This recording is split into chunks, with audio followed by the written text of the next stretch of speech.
অর্থবছর 2024 এবং 25-এর যে বাজেট প্রস্তাবনা উত্থাপন করা হয়েছে, এই বাজেট বাস্তবে মানুষকে কোনো স্বস্তি দিতে পারেনি।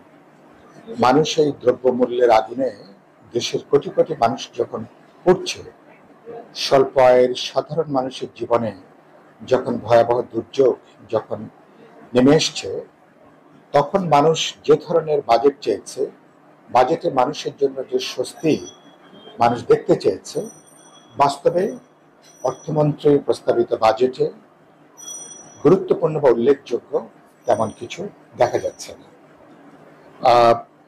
তারপরে বলবো যে এই বরঞ্চ বাজেটের ক্ষেত্রে এসে আমরা বরাবরের মতন এবারও দেখছি বাজেট ঘোষণাকে কেন্দ্র করে যেহেতু অনেকগুলো নিত্য প্রয়োজনীয় জিনিসের দাম কোনো কারণ ছাড়া অপ্রয়োজনীয়ভাবে এটা কিন্তু তারপরে বৃদ্ধি পাচ্ছে। এটা যেহেতু বাজারে সরকারের কোনো নিয়ন্ত্রণ নাই, সরকারের কোনো মনিটরিং নাই, ফলে যা খুশি সেটা করবার আমরা একটা তৎপরতা এবারও এটা আমরা লক্ষ্য করেছি।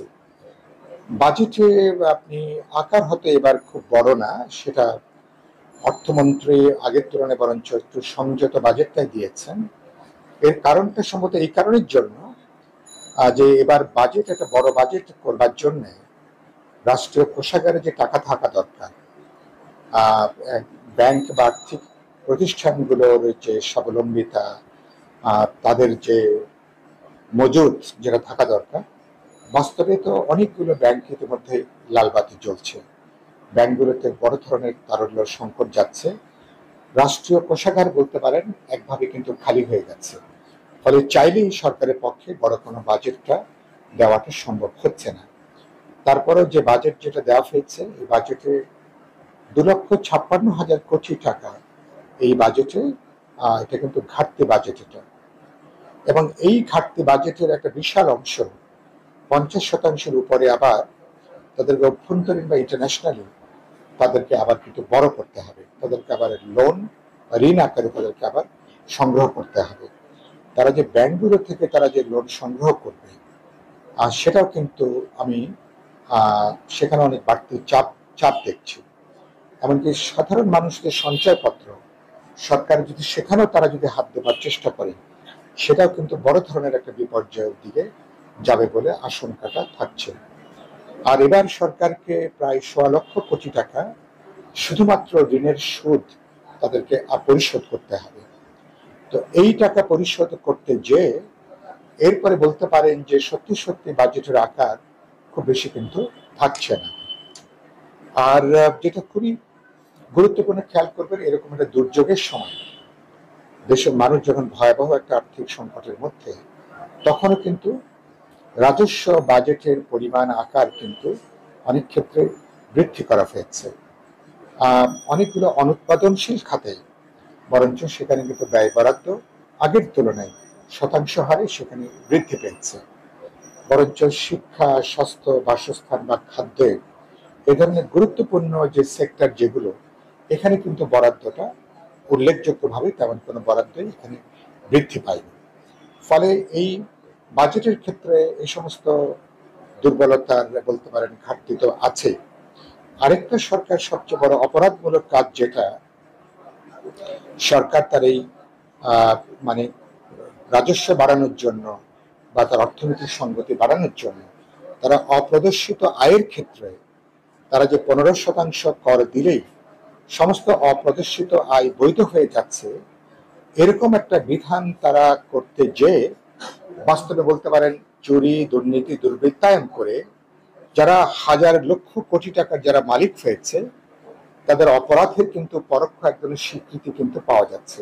তার মানে 15% কর দিলেই, এবং বলা হচ্ছে অন্য কোথাও যে আইন থাকুক না কেন, কোথাও তাকে তার অবৈধ অর্থ সম্পদের জন্য প্রশ্ন তোলা যাবে না।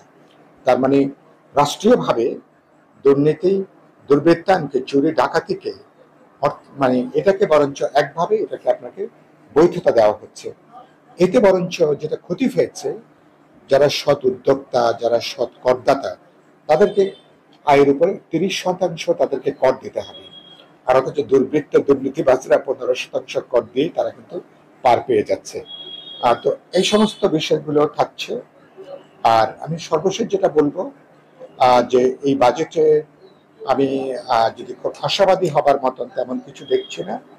আর তারপরে যদি ধরে নিই, সরকার যে বাজেটটা ঘোষণা করা হয়েছে 30শে জুনের মধ্যে, যে বাজেটটা শেষ পর্যন্ত পাশ করা হবে, এই বাজেটটা কার্যকারী করবার ক্ষমতা সরকারের আছে কিনা। আমি দেখছি যে এই প্রায় 8 লক্ষ কোটি টাকার বাজেটও সত্যি সত্যি এটাকে কার্যকারী করবার যে রাজনৈতিক সক্ষমতা, সেটা কিন্তু সরকারের থাকছে না। যেহেতু সরকারের কোনো রাজনৈতিক বৈধতা নাই, তার ক্ষমতায় থাকার কোনো নৈতিক জোরও নাই, তার নৈতিক কোনো শক্তিও নাই, ফলে কেউ কোথাও কিন্তু সরকারের কথা কেউ শুনছে না। সর্বত্র এক ধরনের নৈরাজ্য, এক ধরনের বিশৃঙ্খলা। ফলে এই বাজেট সম্ভবত সেজন্য বলেছি, মানুষের দুর্ভোগ দুর্গতিকে নতুন করে বাড়িয়ে দেবে।